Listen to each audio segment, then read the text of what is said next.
Welcome back, my heralds. I am Ricky Bobby. This is Knowledge Cosmic. Ever since the MCU started out, fans of the Marvel Cinematic Universe have debated which weapons are the strongest and why. Well, strap in as I go over my list of the top 15 strongest weapons in the MCU. At number 15, I have Captain America's shield. The shield is made of a rare metal called vibranium from the country of Wakanda. It is the strongest and most durable metal substance on the planet Earth. The shield can protect its user from the normal threats like bullets, knives, and so on.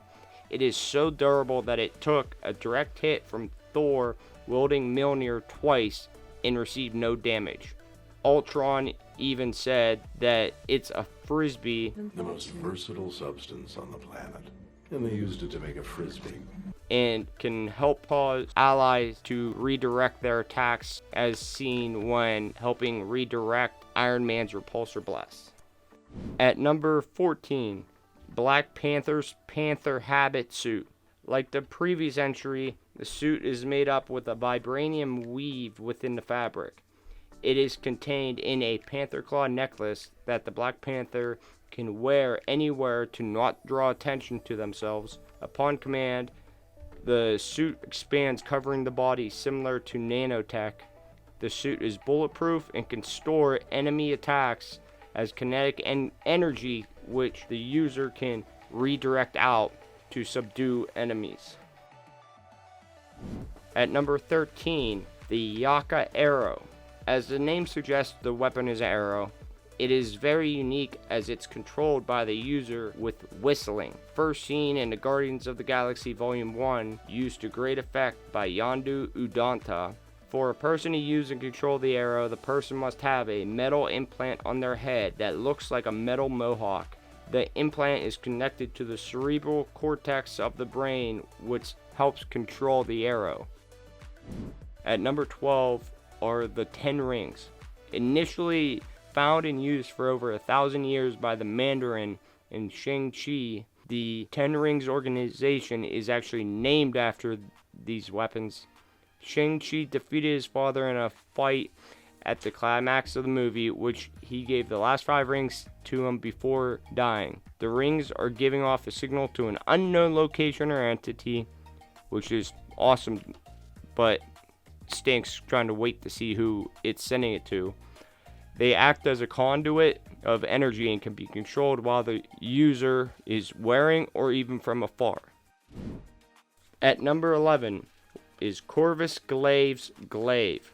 Not a whole lot of info is known about the glaive within the MCU, but a lot of this information will be used from the comics. It is so sharp that it can actually split atoms at a subatomic level and even cut through vibranium, as seen in Avengers Infinity War against Vision. If it is never broken, it can actually be used to revive Corvus from any death, even if he is dusted. At number 10 is Loki's Scepter. The scepter can shoot energy blasts, stab enemies, and was even housing the Mind Stone, which was learned thanks to Ultron in Avengers Age of Ultron. With the Mind Stone, the wielder can mind control anyone they want. It was gifted to Loki by the other who was in the service of Thanos. At number 9 is the Dora Milaje Spears. The spears are made of vibranium, since the users are the royal guard to the royal family of Wakanda, and also part of the military. Don't let the spears fool you though, since they can actually shoot a form of energy blast at enemy forces, as seen at the start of the Wakandan battle of Avengers Infinity War, when the Outriders were killing themselves trying to get through the barrier. If a person needs to be subdued, then multiple wielders can form a shape by touching their spears together, which will make an energy form look like a taser to help subdue the person, as seen in the first Black Panther movie while trying to subdue Killmonger. At number 8 is the Iron Man Mark 85 suit. The Mark 85 suit was the most advanced and powerful armor Tony Stark ever created. It is a direct evolution of the Mark 50 seen in Infinity War, and it functions with the same nanite technology, granting great versatility and efficiency. However, this suit uses all of the same things as previous suits, but it instead uses a lot of energy-based attacks and defenses. Sadly, we'll never get to see Robert Downey Jr. wear this suit again as Tony Stark in the MCU. At number 7 is the weapon Mjolnir. The weapon is made of a very powerful and strong metal called Uru. Odin, the father of Thor, tasked the dwarves from Nidavellir to make him a hammer. As Odin stated in the first Thor movie that it is a weapon to destroy and a tool to build. It was unknown to Thor, but it was meant to help him channel his powers as a Norse god. In the MCU and comics, there's a enchantment on the hammer stating that only those worthy can lift the hammer and gain the powers of Thor. Thor wielded the hammer throughout the entire MCU until Thor Ragnarok, where his sister Hela caught and destroyed the hammer. But it will be making a comeback in the next Thor movie, Thor Love and Thunder.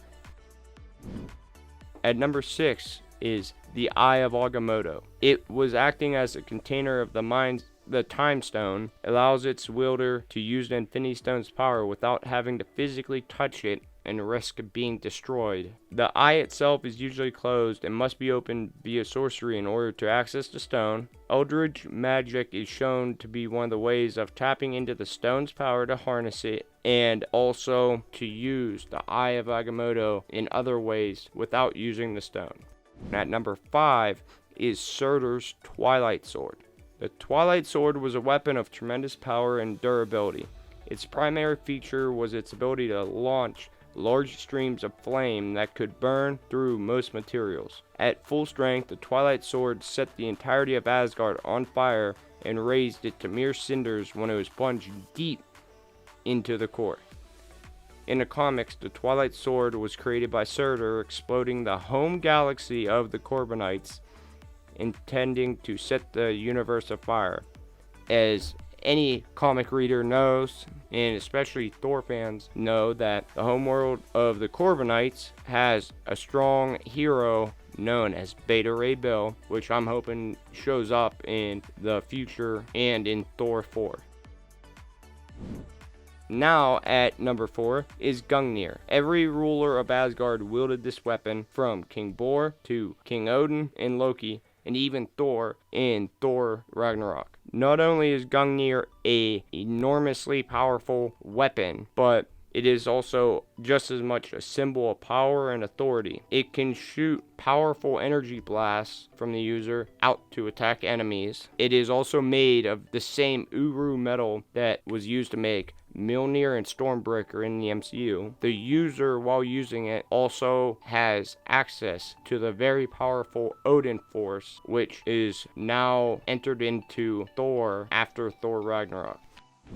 At number 3 is Stormbreaker. It's a weapon fully composed of Uru metal, which makes it nigh indestructible and able to withstand energy blasts created by even the Infinity Stones. It is also able to channel interdimensional energy and summon the Bifrost Bridge, which enables Thor to teleport instantly to any location anywhere. Like Mjolnir, Stormbreaker has the ability to return to its user's hand when summoned and strikes the opponents with massive force. The weapon also allows the user to fly effortlessly. It does not have a worthiness enchantment. Eitri, the dwarf from Nidavellir, the last remaining dwarf from there, stated that Stormbreaker was meant to be the strongest weapon in Asgard's history. It truly is the only weapon to grievously wound Thanos, who faced off against the combined might of all the Avengers in Wakanda and the Avengers and Guardians on Titan, while suffering nothing more than a tiny scratch on a cheek.